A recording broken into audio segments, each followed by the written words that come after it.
Hi everybody, it's Dietitian Becky here with 310 Nutrition. I want to show you a couple of my favorite healthy hacks, whether it's baking or drinking or eating, just a few of the things I do that help make my diet a little bit healthier every day. So first of all, I want to show you things that I think people forget they can do is freeze. Your freezer is awesome. You can use your freezer for so many things. I always take my fruits, like if I get a pineapple, I usually get fresh pineapple, I'll freeze the rest of it, you can see, and then I'll take it out when I need it and use it in my smoothies or in water and whatever you need to use it in. A lot of times we buy the fruit and then we don't get to eat it before it goes bad, and we don't want that to happen. So it's also a lot more cost effective sometimes to buy the whole fruit, whether it's berries or pineapples, even lemons and limes.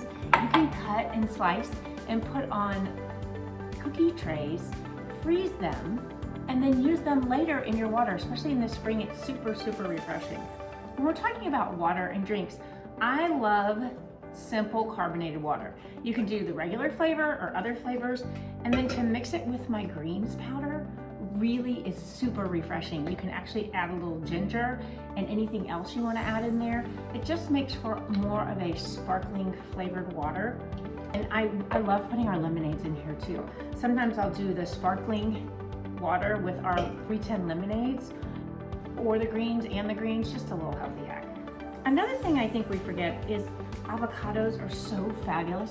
Did y'all know you could freeze them? You can freeze them. I freeze them in ice cube containers. These are little teeny silicone ice cube containers. And then you can even add your lemon or seasonings to them if you want to use them for guacamole. And then you'll take them out and put them in a bowl, and then you'll let them set out at room temperature or dethaw them in the microwave, and you can have avocado. It's really, really good. Or if you use them unseasoned, you can just put them in your smoothie. That way you're not buying them and they go bad pretty quickly. So if you buy a bag and you're not able to eat them when they start getting really soft, I throw them in the ice cube container, then I put them in here in these little bags. You can use plastic, or these are the reusable bags, and then I keep them in there either for guacamole or for my smoothies. So there you go. Also, another great addition to smoothies, since we're on that topic, a healthy hack, riced cauliflower. We do this a lot here at 310. We put them in our shakes to make them thicker. They are fantastic. You're getting fiber, you're getting nutrition, you're getting extra thickness in your shakes. It's good to eat just in general in place of rice. I think it's a great choice.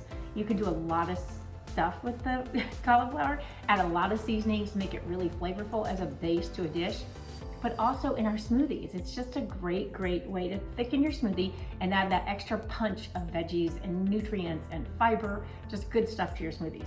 So a little bit with that. Also, while we're on the freezer section, these interesting beauties, no, they're not rotten bananas. They're coffee cubes. I love coffee. Every morning we make a big pot. Any of the other coffee that's left, there's usually a cup left. For some reason, I'll pour it into ice cubes and stick it in the freezer and then use it in the summer. You can put it in your smoothies then. You can do whatever you want with it. When you think about frozen coffee, just think of all the drink possibilities. You don't have to go to Starbucks. You have it in your own kitchen. Freeze that coffee, put it in the blender with your mocha shake or with whatever you want, and make a yummy frozen coffee drink. Or just iced coffee. If you're gonna do iced coffee, you can use those as your ice cubes. Super, super cool. Another healthy hack I like to talk about is salads. We all love salads, right? But salads can be really loaded with a lot of stuff that probably isn't as healthy as it should be, right, as a salad. So one of the toppings I love on salads is nuts, but you can get a lot of calories and extra fat in those salads through nuts if you're not careful. So what I always suggest is use almonds, but use slivers. You can see they're teeny tiny slivers, so you're gonna still get that crunch without getting that whole almond. So you can probably just use 1 or 2 almonds on your whole salad as opposed to using 5 or 6 or 7 or 8 or 10. So slivered almonds are a really good choice. I use them in a lot of things too, just to add texture and crunch to my items to make them really flavorful, and then you're not getting the whole almond itself. Another thing when you're talking to salads, my healthy hack is I always add flavored oils. I'm kind of obsessed with different flavors of oils Oh no, vinegars, sorry. You can get oils too. I do have a couple oils, but vinegars, the vinegars are super, super tasty. They add a lot of nutrition when you're talking about like the vinegars that we use, like apple cider vinegar. Balsamic vinegar has a lot of those great properties too. So I like using the different flavored balsamics. Just be careful and make sure you know where you're getting them from. When you get reputable ones, you just want to make sure with that. This is a company I trust. When it comes to baking, did you know you can make your own breadcrumbs? Super easy. You literally take your favorite bread, stick it in your blender, press blend. You don't even have to toast them. I used to think you had to toast them. You don't. So I love these whole grain breads, my sprouted grains, but you can also use gluten-free. You can do whatever you want. You can just put that piece of bread right in the blender, zzz, breadcrumbs. So that way you don't have to buy breadcrumbs. And if you want to use breading, you can use the kind that you know what's in it. You know what kind of grains are in there. Another thing is, talking of homemade, is homemade granola. Have you ever done that?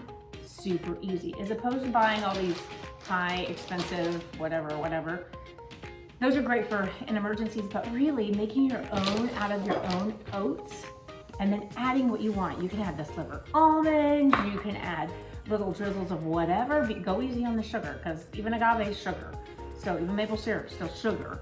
So you just want to add the natural things to it. Just you can add dates, you can add slivered almonds, you can add nothing but except for butter and maybe a little vanilla flavoring, whatever you want, you can have at it.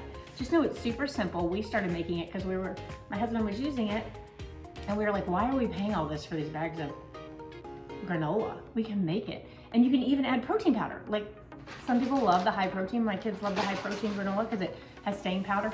All it is oats with protein powder in it. Anytime you see protein something, it's usually them putting our powders or somebody's powders or protein powders into the product. Like even baking products, they just put into the product. So if you have our powder sitting around, the unflavored, do that with granola, mix it up, spread it on a sheet pan, you're good to go. Cook it for a little bit till it's crispy, crumble it up, and then you have this. We keep this in a container and have it around all the time. Lastly, I think we always forget about canned items. And I'm not sure why, if people think they're unhealthy, they're really not. You can get great products in cans and they're super portable, super easy. I love canned fish, canned chicken, canned salmon, super easy. Have them for lunch, have them for dinner, take them with you. Don't forget, a lot of times they're in packages now too. Those are great too. But don't forget, you can get a lot of great omega-3s from your salmon that's in cans, just like you can the wild caught. And it's a lot more affordable for some people. So also another one of my favorite canned items, pumpkin. Just because it's not Thanksgiving doesn't mean you can't use pumpkin. I love pumpkin. I put it in my smoothies all the time. I put it on top of my cottage cheese. I put it with blueberries. It's such a power pack source of vitamin A. It's just great. Fiber, vitamin A, everything. So don't forget about your pumpkin and some of the other fruits that you may not pay attention to on the shelf. Look at the shelves when you're there. Look at the canned items. Look for the pure ingredients and see what's out there so you can maybe do some substitutions on your own to save you time. Those are just a few of my healthy hacks. I hope you got some information here. If you have your own healthy hacks to share them below or share them with us anytime. We'd love to hear them, try them out. And if you have any questions, as usual, just reach out. We're here for you.